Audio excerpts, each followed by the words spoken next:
এই প্রতিকূল পরিস্থিতির মধ্যে আপনারা আমরা যারা উপস্থিত আছি তাদের প্রত্যেককেই সারা ভারত কৃষক সভা পশ্চিমবঙ্গ প্রাদেশিক কমিটির পক্ষ থেকে অভিনন্দন, শুভেচ্ছা।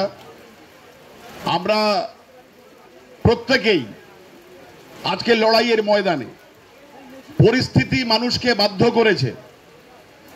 অসংখ্য গ্রামে অসংখ্য কিষানি, কৃষক রমণী, কৃষক কন্যা তারা প্রত্যেকেই কিন্তু এই আন্দোলনে নিজেদেরকে যুক্ত করেছেন।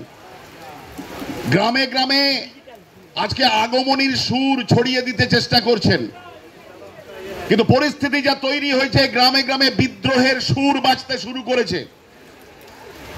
এই বিদ্রোহের সুর জানান দিচ্ছে যে আগামী দিনে আমাদের এই পশ্চিমবঙ্গ রাজ্য সহ গোটা দেশে যে পাপের স্তূপ জন্ম হয়েছে এই রাষ্ট্রের মদতে, সরকারের মদতে, আর এই বিনীত গোয়েল না আমরা বলি হচ্ছে মমতা ব্যানার্জির প্রিয় কোয়েল। এই মমতা ব্যানার্জির প্রিয় কোয়েল উড়তে থাকবে, ডানা ঝাপটাতে শুরু করেছে। আমরা বলছি আগামী দিনে গোটা রাজ্যের এই পাপের স্তূপকে এই ক্ষোভের আগুনে পুড়িয়ে ছাই করে সেই ছাই গায়ে মেখে সাজতে হবে মহাকাল, আর সেই মহাকালের সামনে নাচবে আমাদের রুদ্র মূর্তি। ঢাক ঢোল কাঁসর ঘন্টার আর এই ডমরুর ঝংকারে উদ্যত ত্রিশূল গেঁথে দিতে হবে পাপীর বুকে, কোনো রেহাই নেই। আমরা সেই কাজ আগামী দিনে করার জন্যই কিন্তু প্রস্তুতি চলছে। আর সেজন্যই আজকে অত্যন্ত ভীত সন্ত্রস্ত হয়ে কে কোথায় পালাবে। তৃণমূল কংগ্রেসের নেতা কর্মীরা তাদেরকে বলে দিয়েছিলেন দাওয়াই ফস করো। এই 14 তলায় বসে যে কাল নাগিনী তিনি বলেছিলেন ফস করো। সেদিকে আমরা দেখেছি এ কাল নাগিনীর ফসের আওয়াজ গ্রামে গঞ্জে পৌঁছায়নি, বিদ্রোহের সুর সেটাকে দাবিয়ে দিয়েছে।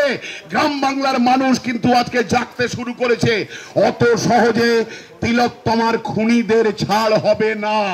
এইটা কিন্তু গ্রামের মা বোনেরা, কৃষক ঘরের সন্তানরা, ক্ষেত মজুরের ঘরের সন্তানরা, তাদের ঘরণীরা, তাদের সন্তানেরা আজকে আপনারা চিন্তা করেন যে কত খেটে কত পরিশ্রম করে তিলোত্তমার মা বাবা এক বুক প্রত্যাশা নিয়ে তাকে পাঠিয়েছিল আরজি করে, আর সেই প্রত্যাশার বুকে আগুন জ্বেলে দিয়ে সমস্ত পশ্চিমবঙ্গ রাজ্যের মানুষের চোখে শুধু তিলোত্তমার চোখ দিয়ে রক্ত বের হয়নি। আজকে গোটা রাজ্যের প্রতিবাদী মানুষ তারা রাস্তায় নেমেছে, রাতের পর রাত জাগছে।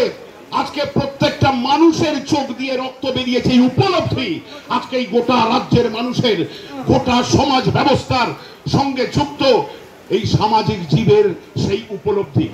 আমরা তাই বলতে চাই অত্যন্ত সঠিকভাবেই আমাদের এই অবস্থান কর্মসূচি চলছে, বামফ্রন্টের অবস্থান কর্মসূচি চলছে, ছাত্র যুব মহিলাদের অবস্থান কর্মসূচি চলছে।